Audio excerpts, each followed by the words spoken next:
असंच विचार करता करता आलेलो कचरा टाकायला, आणि जर कोर्टमध्ये केस गेली तुमची तर 150 युरोपर्यंत तुमचा फाईन आहे. सगळ्या बॅग्स जातात आणि येल्लोमध्ये सगळे कार्टून्स जातात. तर सीन असा आहे की इकडे फाईन पडतो जर तुम्ही नीट कचरा टाकला नाही तर. म्हणजे विचार करा, 15,000पर्यंतचा फाईन लागतो इकडे चुकीचा कचरा टाकल्यावरती. लोकेशनचं नाव समजलं नाही, लब्लॉ मिनिल. इंग्लिशमध्ये तुम्हाला याचा अर्थ सांगितला तर ल म्हणजे द, ब्लॉ म्हणजे व्हाईट आणि मिनिल म्हणजे house. So the white house हे पण एक अर्थ बनतं ह्याचा. जो सर्कल तुम्हाला दिसतो आहे ना, आणि फक्त बॉटल्सच टाकू शकता ह्याच्यामध्ये. आणि नंतर गव्हर्नमेंटची गाडी येते सगळे बॉटल्स घेऊन जायला. इंडियन स्ट्रीट याला बोलतात, बट मला हे इंडियन नाही वाटत. हे इंडियन फक्त नाव देतात, बाकी सगळं श्रीलंकनच असतं इथे.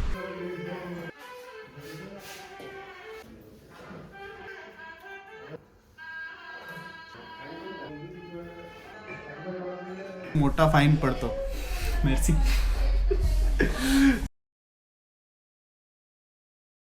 हॅलो, नमस्कार, बोंजूर, सलाम to everyone watching out my blog. तुमच्या सर्वांचं स्वागत आहे युरोपच्या डेली ब्लॉग्समध्ये.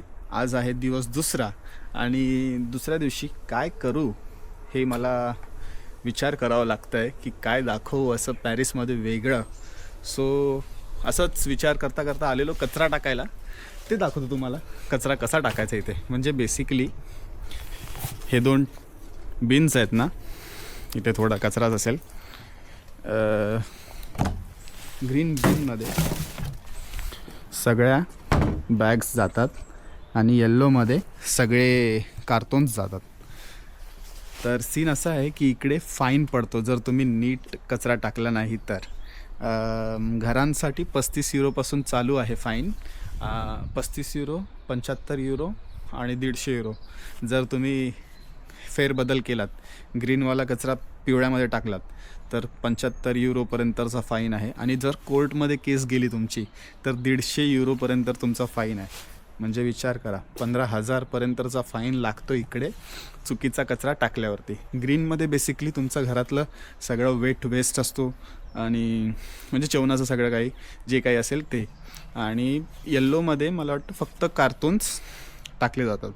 आणि अजून एक डबा येतो व्हाईट कलरचा आणि ग्रे कलरचा, त्याच्यामध्ये तुटलेले ग्लासेस वगैरे तुम्ही टाकू शकता.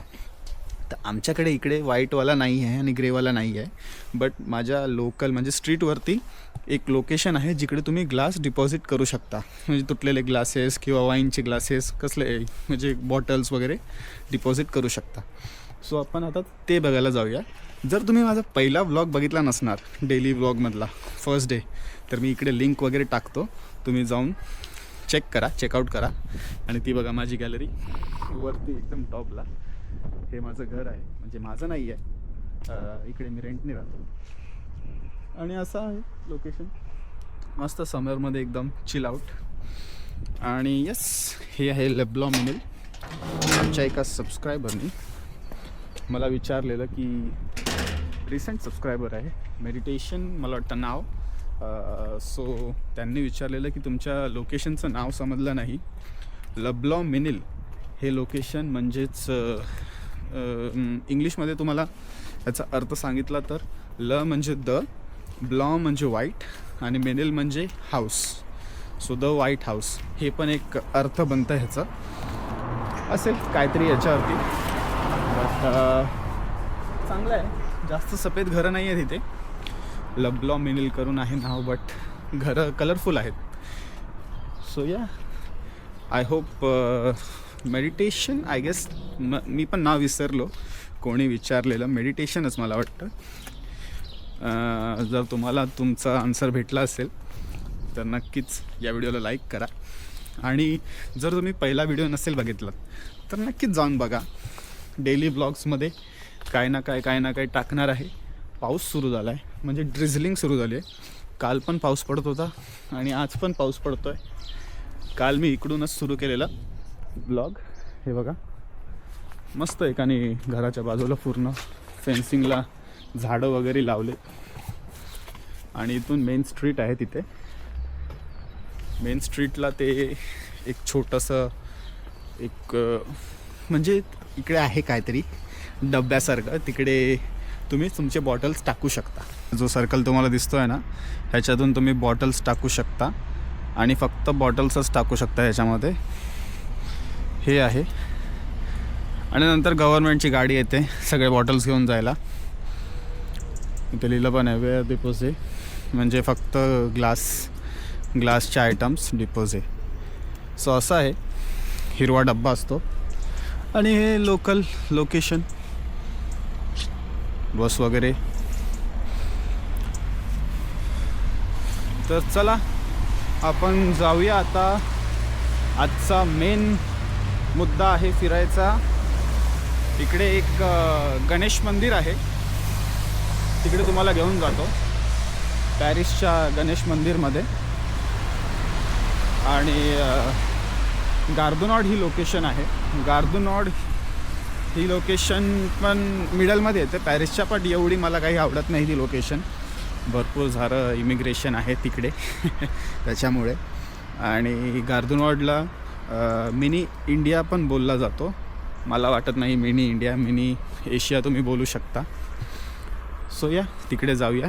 गणेश मंदिर आहे आणि त्या गणेश मंदिरमध्येच मला वाटतं एक मोठा सण साजरा केला जातो दर सप्टेंबरला, म्हणजे गणेश चतुर्थी असते तिकडे। मी एक व्हिडिओ पण बनवलेला बरेच वर्ष अगोदर, 2022 का 21मध्ये मला वाटतं। सो तुम्ही तो व्हिडिओसुद्धा बघू शकता, माझ्या फीडमध्ये दिसून जाईल तुम्हाला। तोपर्यंत आपण जाऊया त्या मंदिराच्या आतमध्ये जाऊया। मित्रांनो हे बघा, असा दिसतो गार्दनॉड स्टेशन। इकडून तुम्हाला युरोपमध्ये जायला सगळीकडून, म्हणजे इकडून सगळीकडे जायला ट्रेन भेटेल। आणि नॉर्मली हे जे ट्रेन्स आहेत समोर माझ्या लागल्यात ते UK ला जातात, त्याच्यानंतर स्विसला आणि जर्मनी, अशा बऱ्याच लोकेशन्समध्ये पूर्ण युरोपमध्ये युरोस्टारच्या इंटरनॅशनल ट्रेन्स बघा तुम्हाला समोर बोर्ड आहे, तिकडे जातात।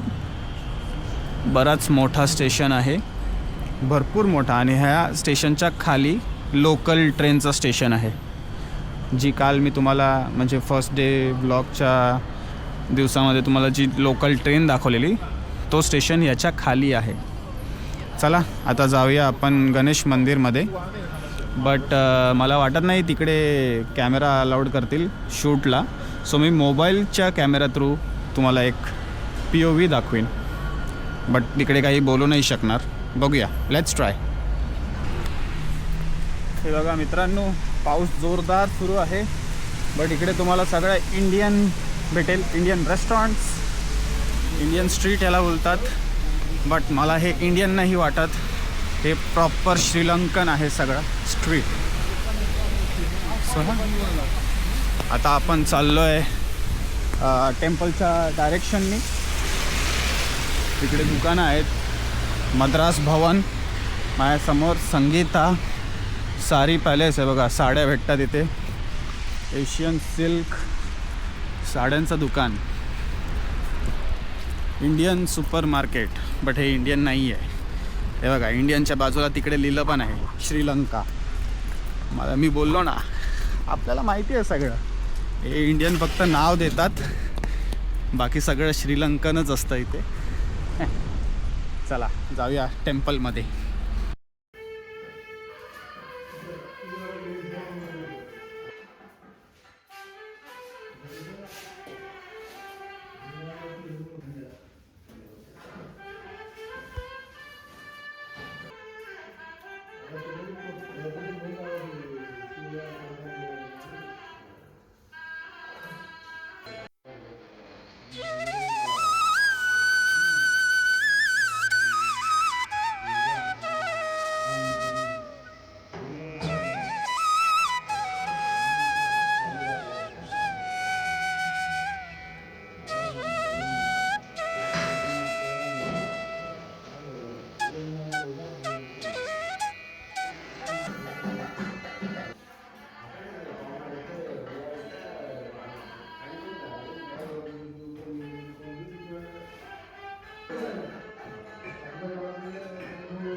तर मित्रांनो असा होता माझा आजचा दिवस, आणि म्हणजे जास्त काही केलं नाही, बट मंदिरात गेलो गणेश टेम्पलमध्ये.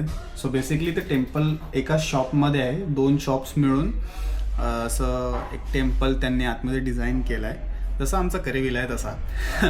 सो हां, आता तिकडून इकडेच आलो डायरेक्ट कामावरती. इकडचं जरा काम आटपलं आणि आपला घेतला आहे थोडाफार लंच. दाल पालक. पॅरिसमध्ये दाल पालक भेटते, इंडियामध्ये भेटते की नाही तुम्ही मला कमेंटमध्ये सांगा. पॅरिसमध्ये एकदम फेमस दाल आणि पालक हे लोक मिक्स करून बराच चांगला एक डिश बनतो, ते बनवतात. त्याच्यानंतर अजून काय सांगणार, हां तुम्हाला मे बी समजलं असेल कसं ते बॉटल्स वगैरेचं असतं. सो बेसिकली इकडे सगळीकडेच बॉटलचं ते एक जागा असते बॉटल ट्रॅश करायची. पूर्ण पॅरिसमध्ये कोणीही ट्रॅश करू शकतो, आणि जर तुम्ही त्या बॉटल्स ट्रॅश त्या जागेत नाही करत आहात आणि तुमच्या डस्टबिनमध्ये ट्रॅश करताय, तर मग तुम्हाला भरपूर मोठा फाईन पडतो. मेर्सी. सो इकडची पब्लिक भरपूर जॉली आहे. सो तुम्हाला भरपूर मोठा फाईन पडतो एक, त्याच्यामुळे ते जागेवरती ठेवलेले आहेत की सगळ्यांनी तिकडे ट्रॅश करा बॉटल्स. सो आजच्या ब्लॉगसाठी एवढंच. सेकंड डे होता माझ्या एव्हरीडे ब्लॉग्सचा सिरीजचा. उद्या काय करीन काय माहीत नाही. कालचा व्हिडिओ जर तुम्ही बघितला नसेल तर नक्कीच बघा. लाईक करा या व्हिडिओला, शेअर करा, सबस्क्राईब करा, आणि भेटूया उद्याच्या व्हिडिओमध्ये लवकरच, नेक्स्ट डेज. सो या, जेवतो आता आणि मग मेन कामाला जायचं बाकी अजून. सो आजच्या गडबडीमध्ये थोडाफार टाईम भेटला, सो हे तुम्हाला दाखवलं. बघूया उद्या काय दाखवू शकतो. चलो बाय बाय, टेक केअर.